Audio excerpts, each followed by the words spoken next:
How to change your password in JustMarkets. Hi everyone, welcome back to another video from Trading for Beginners. If you are in JustMarkets and looking to change your password for better security, then here's how you do it.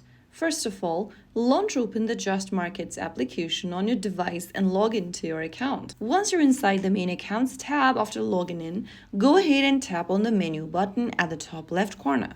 From the expanded menu that appears on the next page, click on the settings icon or the gear icon at the top right. You'll then come across the settings tab where you need to tap on change password. Now on the next page, you'll need to confirm that if you change your password right now, your payment services and withdrawals will be disabled for 24 hours. If you want to continue, tap continue.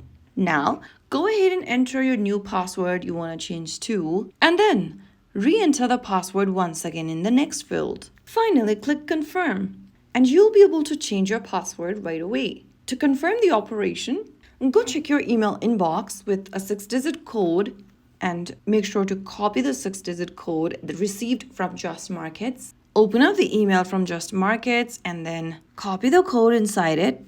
Get back to the JustMarkets app and paste it in or type it down manually. And right after you do that, you will be able to change your password immediately. Keeping your password fresh and secure is a great way to protect your account. So that's how it's done. If you found the video helpful, don't forget to like, share, and subscribe to our channel. I will see you again in the next video. Thank you for watching.